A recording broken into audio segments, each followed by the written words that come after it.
حضرت جابر رضی اللہ تعالیٰ عنہ سے مروی ہے، وہ حضور صلی اللہ علیہ وسلم سے روایت کرتے ہیں کہ آپ نے سفر جہاد پر جانے کا ارادہ فرمایا اور فرمایا، اے گروہ مہاجرین و انصار، بے شک تمہارے بھائیوں میں ایک جماعت ایسی ہے جن کے پاس نہ تو مال ہے اور نہ ان کا کوئی قبیلہ ہے، پس تم میں سے ہر شخص اپنے ساتھ 2 یا 3 آدمیوں کو شامل کر لے، اور ہم میں سے کوئی شخص سوار نہ ہو مگر باری باری، یعنی جس طرح یعنی جن کے پاس سواریاں نہیں ہیں ان کی باری ہو۔ راوی فرماتے ہیں کہ میں نے اپنے ساتھ 2-3 آدمیوں کو شامل کر لیا، اور میرے اونٹ پر میری باری بھی اتنی ہی ہوتی تھی جتنی ان کی باری ہوتی تھی۔ یہ ہے اسلامی بھائی چارہ۔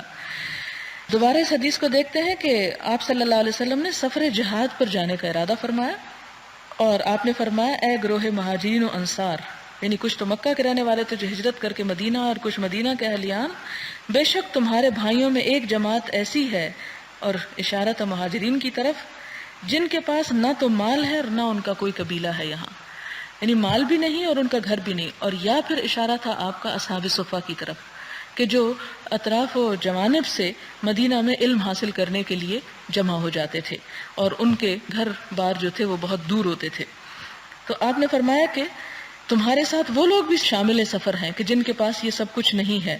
بس تم میں سے ہر شخص اپنے ساتھ 2 یا 3 آدمیوں کو شامل کر لے، اور ہم میں سے کوئی شخص سوار نہ ہو مگر باری باری سوار ہو، یعنی جس کا اونٹ ہے وہ بھی باری سے سوار ہو، اور باقی حصہ جو ہے وہ اس کو بیچ میں دے جس کے پاس اونٹ نہیں ہے۔ تو گویا صحابہ کرام کے جو مال تھے یا جو سواریاں تھیں ان کی صرف پرسنل چیز نہ رہی بلکہ وہ مسلمانوں کی ایک اجتماعی چیز رہی، اور آپ دیکھیں کہ یہی ضرورتوں کا شیئر کرنا جو ہے یہ دراصل اسلام کی روح ہے۔ یعنی اسلام ہم سے کیا چاہتا ہے؟ یہ تو نہیں صرف چاہتا کہ آپ کلمہ پڑھ لیں، ایک تسبیح کر لیں، نماز پڑھ لیں اور اس کے بعد آنکھیں بند کر کے سو جائیں، بلکہ وہ یہ چاہتا ہے کہ ہم آنکھیں کھول کر دیکھیں کہ دوسرے لوگ کس چیز کے ضرورت مند ہیں، کہیں ایسا تو نہیں کہ ان کا حصہ بھی ہمارے پاس ہو اور ہمیں قیامت کے دن اس کا حساب دینا ہو۔ اگلی حدیث ہے حضرت جابر رضی اللہ تعالی عنہ سے، فرمایا حضور صلی اللہ علیہ وسلم سفر میں پیچھے رہا کرتے تھے، آپ کمزور کو چلاتے، خود ان کے پیچھے چلتے اور اس کے لیے دعا کرتے۔ یعنی آپ اس سے اندازہ لگائیں کہ آپ سے بڑھ کر کس کی عزت اور شان ہوگی، لیکن آپ دوسروں کو آگے کر کے، اور خاص طور پر کمزوروں کا ذکر ہے۔ عموماً یہ ہوتا ہے نا کہ جب کہیں مثال کے طور پر سفر میں لوگ رکتے ہیں اور کہیں پر جانا ہوتا ہے تو پھر تیزی سے جو طاقتور ہوتے ہیں، جوان ہوتے ہیں، جن کے اوپر ایسی کوئی مشقت نہیں ہوتی، وہ تیزی سے گزر جاتے ہیں، اور عموماً بچے یا کمزور یا بوڑھے بیمار لوگ جو ہیں وہ پیچھے رہ جاتے ہیں۔ کسی حج کے سفر پر دیکھ لیں اور سفروں پر آپ دیکھ لیں، جہاں بھی لوگ اجتماعی طور پر سفر کرتے ہوں تو آپ صلی اللہ علیہ وسلم خود ان کی مدد کرتے، یعنی کمزور کو چلنے میں خود مدد دیتے۔ تو اس سے آپ کا اخلاق کریم آپ دیکھ سکتے ہیں، اور ہمیں بھی اس کی پیروی کرنی چاہیے کہ جب بھی ہم کہیں سفر پر نکلیں، کسی ٹرپ پر نکلیں، کسی بھی مقصد کے لیے نکلیں، تو ارد گرد کے لوگوں کے بارے میں بھی خیال کریں۔ پھر اس کے بعد اگلا باب ہے، جب سواری پر انسان سوار ہو تو اسے کیا کہنا چاہیے۔ قرآن پاک میں اللہ تعالیٰ کا ارشاد ہے، وَجَعَلَ لَكُم مِّنَ الْفُلْكِ وَالْأَنْعَامِ مَا تَرْكَبُونَ لِتَسْتَوُوا عَلَى ظُهُورِهِ ثُمَّ تَذْكُرُوا نِعْمَةَ رَبِّكُمْ إِذَا اسْتَوَيْتُمْ عَلَيْهِ وَتَقُولُوا سُبْحَانَ الَّذِي سَخَّرَ لَنَا هَٰذَا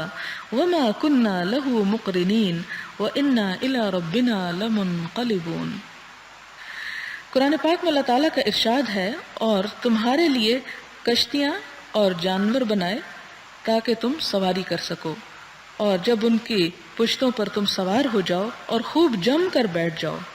اذا استویتم علیہ، استویتم علیہ کا مطلب یہ کہ پوری طرح ٹک جاؤ ان پر، تو پھر زبان سے یہ کہو کہ پاک ہے وہ ذات جس نے یہ جانور ہمارے لیے مسخر کر دیے، ان کو ہمارے فرما بردار بنا دیا، اور ہم اس پر قابو پانے کی قدرت نہ رکھتے تھے، اور یقیناً ہم اپنے رب کی طرف لوٹ کر جانے والے ہیں۔ مقرنین کا لفظ جو ہے قرن سے نکلا، قرین ساتھی کو کہتے ہیں، قریب ہونا، کہ ہم اپنے رب کی طرف لوٹ کر اسی کے قریب جانے والے ہیں۔ پھر اس کے بعد فرمایا، اِنَّا إِلَىٰ رَبِّنَا لَمُنْقَلِبُونَ۔ منقلبون کا لفظ جو ہے اس کا مطلب ہے پلٹنا، انقلاب اسی سے ہے، الٹ جانا چیزوں کا۔ اگلی حدیث ہے حضرت ابن عمر رضی اللہ تعالی عنہ سے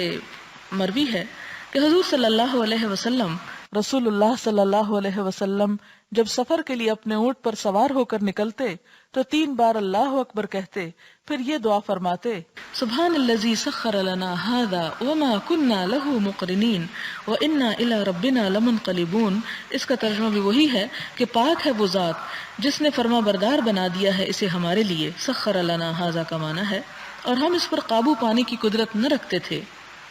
وما كنا له مقرنین، مقرنین یعنی قابو پا نہیں سکتے تھے۔ وَإِنَّا إِلَىٰ رَبِّنَا لَمُنْقَلِبُونَ، اور یقیناً ہم اپنے رب کی طرف لوٹ کر جانے والے ہیں۔ یعنی ایک سفر تو یہ ہے کہ ہم سفر پر جا رہے ہیں، اور اس موقع پر آپ دیکھیں کہ اسلام کتنے خوبصورت طریقے سے انسان کو مختلف موقع کی مناسبت سے ایک میسج بھی دیتا ہے، ایک سبق بھی دیتا ہے۔ اور اس میں سبق کیا ہے کہ ایک دنیا کا سفر ہے اور ایک آخرت کا سفر بھی ہے۔ دنیا کا سفر تو ختم ہو جائے گا، لیکن آخرت کا ایک ایسا سفر شروع ہونے والا ہے جو کبھی ختم نہ ہوگا۔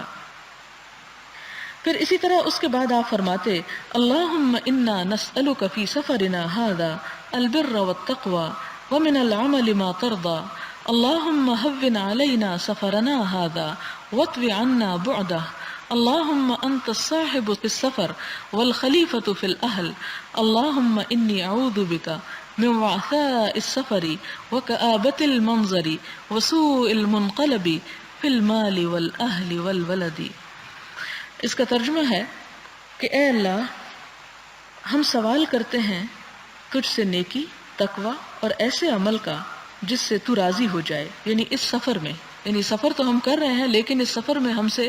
نیکی کے کام کروا، ہمارے اندر تقوی پیدا کر، اور ہم سے کوئی ایسا کام لے لے جس سے تو راضی ہو جائے۔ یعنی سفر میں بھی ہم کوئی نیکی کرنے کے قابل ہوں۔ پھر فرمایا ہمارے لیے ہمارا یہ سفر آسان کر دے اور اس کی دوری کو ہمارے لیے سمیٹ دے۔ اے اللہ، تو ہی سفر میں ہمارا ساتھی ہے اور تو ہی ہماری عدم موجودگی میں ہمارے اہل خانہ کا کفیل ہے، یعنی پیچھے جن کو ہم چھوڑ کے جا رہے ہیں وہ بھی تیرے حوالے ہیں۔ اے اللہ، میں سفر کی مشقت، منظر کی خوفناکی اور واپسی پر مال اور آل اور اولاد کے متعلق بری خبر سننے سے تیری پناہ مانگتا ہوں کہ جب میں لوٹ کر آؤں تو خیریت کے ساتھ لوٹ کر آؤں اور خوشیوں کے ساتھ انہیں ملوں۔ اور حضور صلی اللہ علیہ وسلم جب سفر سے واپس تشریف لاتے تو مدرجہ بالا کلمات بھی فرماتے اور ان پر یہ اضافہ فرماتے، آئبونا تائبونا عابدونا لربنا حامدونا، ہم لوٹنے والے، توبہ کرنے والے، اپنے رب کی عبادت کرنے والے اور اس کی حمد بیان کرنے والے ہیں۔ یہ دعا اس وقت پڑھی جاتی ہے جب انسان واپس اپنے شہر یا گھر لوٹ آئے۔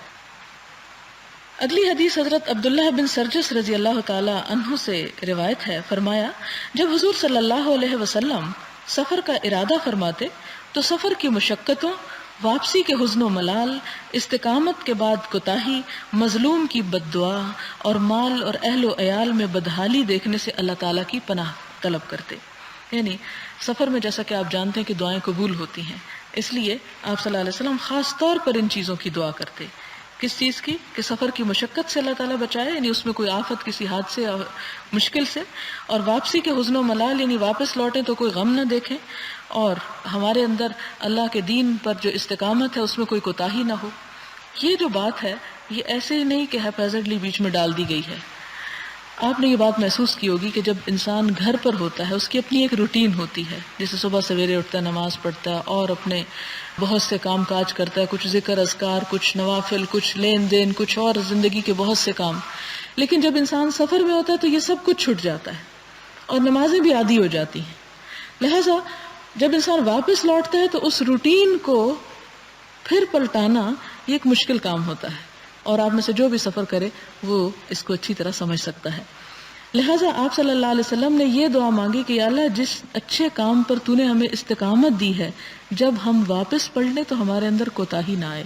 کیونکہ جب کسی بھی چیز میں گیپ آ جاتا ہے تو دوبارہ اسے شروع کرنا ایک مشکل کام ہوتا ہے۔ لہٰذا کتنی خوبصورت دعا ہے، اور اس سے آپ اندازہ لگائیں کہ آپ صلی اللہ علیہ وسلم کتنے نفسیات دان تھے، کتنی باریک چھوٹی چھوٹی باتوں کو بھی سمجھتے تھے اور اس کی مناسبت سے دعا مانگنا بھی سکھاتے۔ اگلی بات، مظلوم کی بد دعا، اللہ تعالیٰ اس سے بھی بچانا کہ کہیں ایسا نہ ہو کہ سفر میں کسی کے اوپر ناحق ظلم کر بیٹھیں اور مال اور اہل و عیال کی بدحالی ہم نہ دیکھیں، یعنی ہمارے پیچھے سے خیریت ہو۔ آپ دیکھیں کہ انسان اپنے گھر میں ہوتا ہے تو گھر والوں کی اتنی قدر نہیں ہوتی یا گھر والوں کا اتنا خیال نہیں ہوتا، جو ہی انسان ان کو چھوڑ کر کہیں نکلتا ہے تو زیادہ ان کے بارے میں ہی فکر کرتا ہے، یہ سوچتا ہے۔ تو اس لیے یہ دعا مانگ کر اس کو بے فکر کیا گیا کہ تم ان کو اللہ کے حوالے کرو اور اپنے کام سے کام رکھو۔ اگلی حدیث ہے حضرت علی بن ربیعہ سے مروی ہے، فرمایا میں حضرت علی بن ابی طالب رضی اللہ تعالی عنہ کی خدمت میں موجود تھا کہ ان کی خدمت میں سواری کے لیے ایک جانور پیش کیا گیا۔ آپ نے جب رکاب میں پاؤں رکھا تو کہا بسم اللہ۔ رکاب وہ پہلا فٹ سٹیپ جس پہ پاؤں رکھتے ہیں، اس پہ بسم اللہ کہہ کے پاؤں رکھا، اور جب اس کی پشت پہ جم کر بیٹھ گئے تو پڑھا الحمدللہ الذی سخر لنا ھذا وما كنا له مقرنین وانا الى ربنا لمنقلبون، ثم قال الحمدللہ۔ پھر یہ دعا پڑھنے کے بعد 3 دفعہ الحمدللہ پڑھا، اور اس کے بعد پھر 3 مرتبہ اللہ اکبر کہا، اور پھر کہا سبحانک انی ظلمت نفسی فاغفر لی، کہ پاک ہے تو، میں نے اپنی جان پہ ظلم کیا تو مجھے بخش دے۔ کیونکہ گھر میں بھی اگرچہ انسان حادثات سے بچا ہوا نہیں ہے، اور موت انسان کا گھر میں بھی پیچھا کر سکتی ہے، لیکن خصوصاً جب انسان سفر پر نکلتا ہے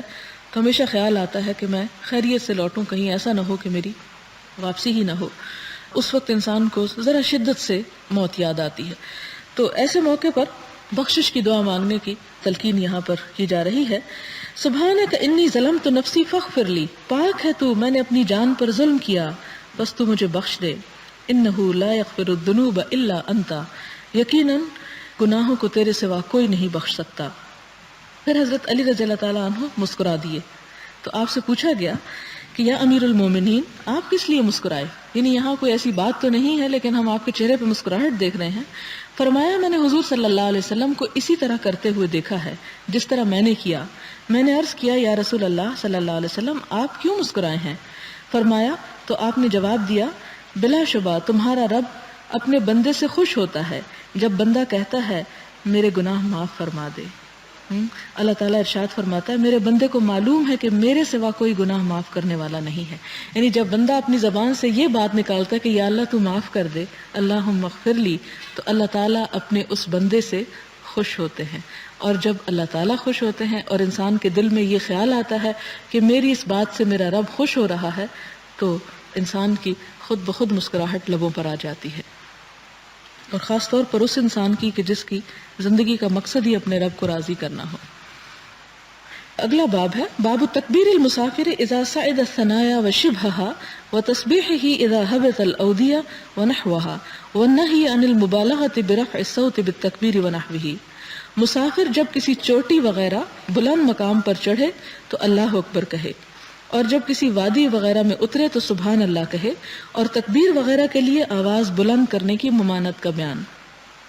حضرت جابر رضی اللہ تعالی عنہ سے مروی ہے، فرمایا جب ہم بلندی پر چڑھتے تو اللہ اکبر کہتے، اور جب نیچے اترتے تو سبحان اللہ کہتے۔ حضرت عبداللہ بن عمر سے روایت ہے، فرمایا حضور صلی اللہ علیہ وسلم اور آپ کے لشکر جب بلندی پر چڑھتے تو تکبیر کہتے، اور جب پس جگہ اترتے تو سبحان اللہ کہتے۔ حضرت عبداللہ بن عمر سے ہی مروی ہے، فرمایا جب حضور صلی اللہ علیہ وسلم حج یا عمرہ سے واپس تشریف لاتے تو جب بھی کسی گھاٹی یا بلند جگہ پر چڑھتے تو آپ 3 مرتبہ تکبیر کہتے۔ اسی طرح جب جہاز بلند ہو رہا تو اس وقت بھی تکبیر دل میں پڑھنی چاہیے، اور پھر فرماتے کوئی عبادت کے لائق نہیں سوائے اللہ کے، لا الہ الا اللہ وحدہ لا شریک لہ، لہ الملک و لہ الحمد وہو علی کل شیء قدیر، آئبون تائبون عابدون ساجدون لربنا حامدون۔ یہ وہی دعا ہے جو پیچھے گزر چکی، اس میں چوتھا کلمہ بھی شامل ہے، لا الہ الا اللہ وحدہ لا شریک لہ، جس کا مطلب ہے کوئی عبادت کے لائق نہیں سوائے اللہ کے، وہ ایک ہے، اس کا کوئی شریک نہیں، بادشاہی اسی کے لیے ہے، تمام تعریفیں اسی کے لیے ہیں، اور وہ ہر چیز پر قدرت رکھنے والا ہے۔ ہم لوٹنے والے ہیں، توبہ کرنے والے ہیں، عبادت کرنے والے ہیں، اپنے رب کے حضور سجدہ کرنے والے اور اس کی تعریف کرنے والے ہیں۔ اللہ تعالیٰ نے اپنا وعدہ پورا کر دیا، اس نے اپنے بندے کی مدد کی، اور اس نے اکیلے ہی تمام گروہوں کو شکست دی۔ اور یہ جو آخری دعا ہے صدق اللہ وعدہ ونصر عبدہ وہزم الاحزاب وحدہ، یہ دعا عمرہ کرتے ہوئے جب صفا اور مروہ پہ انسان پہنچتا ہے بلندی پر تو اس وقت بھی پڑھی جاتی ہے، اور یہ مسنون دعا ہے صحیح کرنے کی۔ اگلی حدیث ہے، حضرت ابو ہریرہ سے روایت ہے کہ ایک آدمی نے عرض کیا، یا رسول اللہ صلی اللہ علیہ وسلم، میں سفر کرنے کا ارادہ رکھتا ہوں، مجھے نصیحت فرمائیے۔ آپ نے فرمایا، اللہ تعالیٰ سے ڈرتے رہو، جب بھی کسی بلند مقام پر چڑھو تو اللہ اکبر کہو۔ جب وہ آدمی واپس لوٹ گیا تو آپ نے اس کے لیے دعا کی، اے اللہ اس کے لیے دوری کو سمیٹ دے اور سفر کو اس کے لیے آسان فرما دے۔ یہاں سے ایک اور بات پتہ چلتی ہے کہ جو شخص سفر کے لیے جا رہا ہو اس کو دعاؤں کے ساتھ رخصت کرنا چاہیے، اور دعاؤں میں ایک تو وہ دین اور ایمان کی سلامتی اور خاتمہ بالخیر کی دعا ہوتی ہے، اور اس کے ساتھ ہی یہ دعا بھی کہ یا اللہ اس کے سفر کو آسان کر دے اور اس کی دوری کو سمیٹ دے اور اس کی مشکلیں دور کر دے سفر کی، یہ دعا بھی مسنون ہے۔ حضرت ابو موسیٰ اشعری رضی اللہ تعالیٰ عنہ سے مروی ہے، فرمایا ہم حضور صلی اللہ علیہ وسلم کے ساتھ سفر میں تھے، جب ہم اوپر سے کسی وادی میں جھانکتے تو ہم لا الہ الا اللہ اور اللہ اکبر کہتے اور ہماری آوازیں بلند ہو جاتی تو حضور صلی اللہ علیہ وسلم نے فرمایا، اے لوگو اپنے آپ کے ساتھ نرمی کرو، کیونکہ تم کسی بہرے یا غائب کو نہیں پکار رہے، وہ اللہ تمہارے ساتھ ہے، بے شک وہ سننے والا اور قریب ہے۔ یعنی اس سے ایک بہت بڑی بات پتہ چلتی ہے کہ جب ذکر کیا جائے اور خاص طور پر بہت سارے لوگ ہوں تو بہت اونچی آواز نہ کی جائے، کیونکہ صحابہ کرام جب اونچی جگہ پر لشکر کی صورت میں چڑھ رہے تھے اور سب نے زور زور سے اللہ اکبر کہنا شروع کیا تو آپ نے فرمایا کہ لوگو تم اپنے ساتھ نرمی کرو، یعنی اتنے گلے مت پھاڑو، کیونکہ تم کسی بہرے یا غائب کو نہیں سنا رہے، اللہ تعالیٰ تو تمہارے ساتھ ہے، تم دل میں بھی اللہ اکبر کہو گے تو وہ سن لے گا، کیونکہ ایک تو بلندی پہ چڑھنا مشکل کام، اور پھر دوسرا یہ کہ سفر میں انسان ویسے ہی تھکا ہوتا ہے، اور تیسرا یہ کہ اگر زور زور سے اللہ اکبر کہنا شروع کر دے تو مزید اپنے آپ کو تھکانے کی اور نڈھال ہونے والی بات ہے، اس لیے اس سے منع کیا گیا۔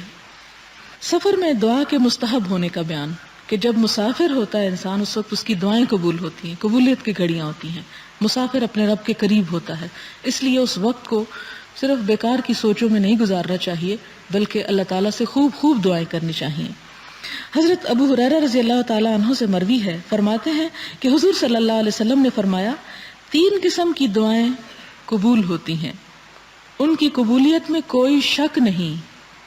یعنی 3 لوگ ایسے ہیں کہ جن کی دعا کے قبول ہونے میں کوئی شک نہیں۔ نمبر 1 مظلوم کی دعا، یعنی جس پہ ظلم کیا جائے اور وہ پھر بد دعا دے تو وہ سنی جاتی ہے۔ نمبر 2 مسافر کی دعا،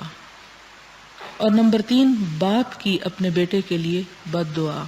یعنی اگر اس کے منہ سے کوئی بد دعا نکل جائے تو وہ بھی سن لی جاتی ہے۔ اگلا باب ہے، جب لوگوں سے یا کسی اور چیز سے ڈرے تو کیا کرے، کیا دعا کرے۔ حضرت ابو موسیٰ اشعری سے روایت ہے، حضور صلی اللہ علیہ وسلم جب کسی قوم سے خطرہ محسوس فرماتے تو دعا فرماتے، اور دعا کیا ہوتی، اللہم انا نجعلک فی نحورہم ونعوذ بک من شرورہم۔ اس کا مطلب ہے، اے اللہ ہم تجھی کو ان کے مقابلے میں کرتے ہیں، یعنی ہم تو ان کا مقابلہ نہیں کر سکتے، تجھی کو ان کے سامنے کرتے ہیں کہ تو ہی ان کا مقابلہ کر، اور ہم ان کے شر سے تیری پناہ مانگتے ہیں۔ بہت خوبصورت دعا ہے۔ جب کسی منزل پر انسان اترے تو پھر کیا پڑھنا چاہیے، یعنی سوار ہوتے وقت، جاتے ہوئے تو پیچھے دعائیں گزر چکی، اب یہ کہ جب پہنچ جائے اس وقت کیا کہے۔ حضرت خولہ بنت حکیم رضی اللہ تعالی عنہا سے مروی ہے، فرمایا میں نے حضور صلی اللہ علیہ وسلم کو یہ فرماتے سنا، جو شخص کسی منزل پر اترے اور کہے اعوذ بکلمات اللہ التامات من شر ما خلق، یعنی یہ دعا پڑھے تو اس کو کوئی چیز نقصان نہیں پہنچائے گی جب تک کہ وہ وہاں سے چلا نہ جائے۔ مراد اس سے یہ ہے کہ جب انسان سفر کرتے ہوئے راستے میں کسی جگہ رکتا ہے، اور خصوصاً اس دور میں آپ دیکھیں کہ رکنے کے لیے کوئی ایسے ہوٹلز یا ایسے پوائنٹس نہیں ہوتے تھے کہ جہاں آرام سے انسان اپنی ضروریات پوری کر سکے، تو عموماً لوگوں کو صحرا میں ہی روکنا پڑتا، اور اس میں طرح طرح کے خطرات ہوتے، بچھو، سانپ وغیرہ اور دوسرے جنگلی جانور بھی، تو ایسی صورت میں اس کا حل یا پروٹیکشن کے لیے دعا سکھائی گئی، اور وہ یہ ہے اعوذ بکلمات اللہ، میں پناہ مانگتا ہوں اللہ تعالیٰ کی، یا پناہ طلب کرتا ہوں اللہ تعالیٰ کی اس کے تمام کلمات کے ساتھ، من شر ما خلق، ہر اس چیز کے شر سے بچنا چاہتا ہوں جو اس نے پیدا کیا۔ پھر اسی طرح آپ صلی اللہ علیہ وسلم نے اس پر یہ تسلی دلائی کہ جب کوئی شخص کسی جگہ پر اتر کے یہ پڑھ لیتا تو پھر اس کو جب تک اس جگہ اس زمین میں موجود ہے کوئی چیز نقصان نہیں دے گی۔ اگلی حدیث ہے، حضرت ابن عمر سے مروی ہے، فرمایا جب حضور صلی اللہ علیہ وسلم سفر کرتے اور رات ہو جاتی تو آپ فرماتے، اے زمین میرا بھی اور تیرا بھی پروردگار اللہ ہے، میں اللہ تعالیٰ کی پناہ مانگتا ہوں تیرے شر سے اور ہر اس چیز کے شر سے جو تیرے اندر ہے۔ اور اس چیز کے شر سے جو تیرے اندر پیدا کی گئی ہے، اور اس چیز کے شر سے جو تیرے اوپر رینگ رہی ہے، میں تیری پناہ مانگتا ہوں۔ اگر عربی کے الفاظ نہ بھی یاد ہوں تو اردو میں بھی آپ دعا کر سکتے ہیں۔ پھر اسی طرح حضرت ابو ہریرہ سے مروی ہے کہ حضور صلی اللہ علیہ وسلم نے فرمایا، سفر عذاب کا ایک حصہ ہے، وہ تم کو کھانے پینے اور سونے سے روکتا ہے، پھر جب تم سفر پورا کر چکو تو جلدی اپنے گھر کو لوٹا کرو، یعنی اپنا کام جب تمہارا ہو جائے تو پھر بلا وجہ سفر میں مت رہو۔ اگلی حدیث حضرت جابر سے مروی ہے کہ حضور صلی اللہ علیہ وسلم نے فرمایا، جب تم میں سے کوئی شخص زیادہ عرصہ گھر سے باہر رہے تو وہ رات کے وقت اپنے گھر والوں کے پاس نہ آئے، اور ایک روایت میں ہے کہ کوئی شخص رات کے وقت گھر داخل نہ ہو۔ اس سے کیوں منع کیا گیا؟ اس کے پیچھے حکمت یہ ہے کہ اگر رات کو اچانک کوئی گھر آئے اور گھر والوں کو اس کی اطلاع نہیں آنے کی تو گھر والے نیند کی حالت میں گھبرا سکتے ہیں۔ اور دوسری بات یہ کہ خاص طور پر آپ جب سفر وغیرہ سے لوٹتے تو پہلے گھروں میں اطلاع دیتے، اور اس کی وجہ یہ بتائی جاتی تھی کہ تاکہ عورتیں جو گھر میں پیچھے لوگ ہیں وہ اپنے آپ کو تیار کر لیں، اپنی زینت وغیرہ کا سامان کر لیں، یعنی اچانک گھر میں نہ جائے کہ جس سے دوسروں کو یعنی کسی طرح کا وہ خوف یا کسی طرح کی دہشت ان کے اندر نہ پیدا ہو۔ اور دن میں بھی اچانک جانے سے منع کیا گیا۔ اور اچانک جانے کا مطلب یہ بھی ہو سکتا ہے کہ کوئی تجسس کر رہا ہے، یا اچانک جیسے کسی کا چھاپا مارنا جو ہوتا ہے وہ اچانک والی بات ہوتی ہے، اسے ناپسندیدہ قرار دیا گیا۔ اسی طرح حضرت انس سے روایت ہے، آپ صلی اللہ علیہ وسلم رات کے وقت اپنے اہل خانہ کے پاس نہیں آتے تھے، آپ صبح کو یا شام کو ان کے پاس تشریف لاتے، یعنی دن کے وقت آتے۔ یعنی یہ نہیں کہ عام حالات میں بھی، یہ سفر کی بات ہو رہی ہے، اس لیے اس حدیث کو مس کوٹ نہ کریں۔ جب سفر سے لوٹیں اور اپنے شہر کو دیکھیں تو کیا کہیں، یعنی جب انسان واپس آ رہا اور آبادی اپنے شہر کی نظر آئے تو اس وقت بھی دعا بتائی گئی۔ حضرت انس سے روایت ہے، ہم حضور صلی اللہ علیہ وسلم کے ساتھ مدینہ کے پاس پہنچے تو حضور صلی اللہ علیہ وسلم نے یہ دعا پڑھی، آئبونا تائبونا عابدونا لربنا حامدون، اور آپ یہ دعا پڑھتے رہے یہاں تک کہ ہم مدینہ کے اندر پہنچ گئے۔ حضرت کعب بن مالک سے روایت ہے، حضور صلی اللہ علیہ وسلم جب سفر سے واپس تشریف لاتے تو پہلے مسجد میں جاتے اور وہاں 2 رکعت نماز ادا کرتے، یہ نفل پڑھا کرتے تھے، یہ بھی مستحب ہے، پسندیدہ ہے۔ اور اس باب کی یعنی آداب سفر کی آخری بات یہ ہے کہ عورت اکیلے سفر نہ کرے۔ حضرت ابو ہریرہ سے مروی ہے، فرمایا آپ صلی اللہ علیہ وسلم نے فرمایا، جو عورت اللہ اور آخرت کے دن پر ایمان رکھتی ہے اس کے لیے حلال نہیں کہ وہ کسی محرم کے بغیر 1 دن اور 1 رات کا سفر کرے۔ اور اس میں یہ ہے کہ 1 دن اور 1 رات سے مراد یہ ہے کہ اتنی لمبی مسافت ہو کہ جس میں پورا دن اور پوری رات جو ہے اسے تنہا کہیں سفر کرنا پڑے، کیونکہ مردوں کو بھی تنہا سفر کرنے سے منع کیا گیا تو عورت کے لیے خاص طور پر اس کی ممانعت ہے۔ حضرت ابن عباس رضی اللہ تعالیٰ عنہما سے مروی ہے کہ انہوں نے حضور صلی اللہ علیہ وسلم کو یہ فرماتے سنا، کوئی مرد کسی عورت کے پاس تنہائی میں نہ جائے مگر اس صورت میں کہ اس عورت کے پاس اس کا محرم ہو، اور کوئی عورت کسی محرم کے بغیر سفر نہ کرے۔ ایک آدمی نے آپ سے عرض کیا، یا رسول اللہ صلی اللہ علیہ وسلم، میری بیوی حج کے لیے چلی گئی ہے اور میرا نام فلاں فلاں غزوہ کے لیے لکھا جا چکا ہے، فرمایا جاؤ اور اپنی بیوی کے ساتھ حج کرو۔ خصوصاً سفر حج میں محرم کی جو شرط ہے عموماً لوگوں کو یہ بہت ناگوار گزرتی ہے، لیکن حقیقت یہ ہے کہ جو لوگوں نے حج کیا ہوگا وہ اس بات کو اچھی طرح سمجھتے ہیں کہ حج کا سفر جو ہے وہ ایک پرمشقت سفر ہے۔ اور آپ صلی اللہ علیہ وسلم نے عورتوں کے بارے میں تو یہاں تک فرمایا تھا کہ جہادکن الحج، تمہارا جہاد حج کرنا ہے، یعنی جس طرح جہاد میں مردوں کو انتہائی مشقت ہوتی ہے اسی طرح عورتوں کے لیے سفر حج جو ہے ایک مشقت بھرا کام ہے، اور اس میں بے شمار چیزیں ہیں۔ اس میں ایک تو یہ ہے کہ بعض اوقات زبان کا مسئلہ ہو سکتا ہے، بعض اوقات وہاں پر سامان اٹھانے کا مسئلہ ہو سکتا ہے۔ بعض لوگ کہتے ہیں اس دور میں زیادہ مشکل تھی اور آج کا سفر آسان ہے۔ آج کا سفر آسان ہونے کے باوجود بھی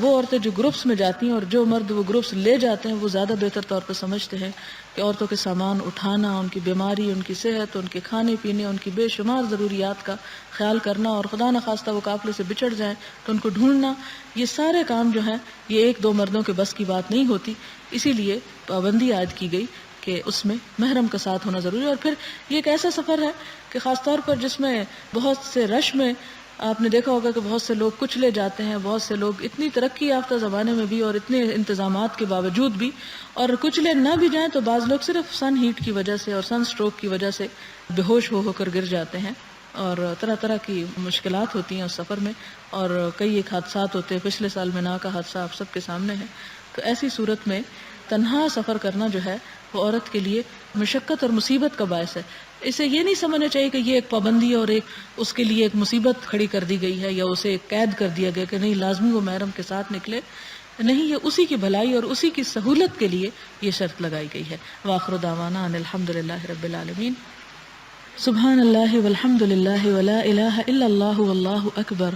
ولا حول ولا قوة الا باللہ العلی العظیم. اللہم صلی علی سیدنا ومولانا محمد وبارک وسلم. ربنا آتنا فی الدنیا حسنة وفی الآخرة حسنة وقنا عذاب النار. ربنا لا تزغ قلوبنا بعد إذ هديتنا وهب لنا من لدنك رحمة إنك أنت الوهاب. اللهم لا مانع لما أعطيت ولا معطي لما منعت ولا ينفع ذا الجد منك الجد. لا إله إلا الله أنت الحليم الكريم. سبحان الله رب العرش العظيم والحمد لله رب العالمين. رب نسألك موجبات رحمتك وعزائم مغفرتك والغنيمة من كل بر والسلامة من كل اسم. لا تدع لنا ذنبا إلا غفرته ولا هما إلا فرجته ولا حاجة هي لك ردا إلا قضيتها يا أرحم الراحمين. إلهي آمين. سبحان ربك رب العزة عما يصفون وسلام على المرسلين والحمد لله رب العالمين. سبحانك اللهم وبحمدك نشهد أن لا إله إلا أنت نستغفرك ونتوب إليك. والسلام علیکم ورحمۃ اللہ وبرکاتہ.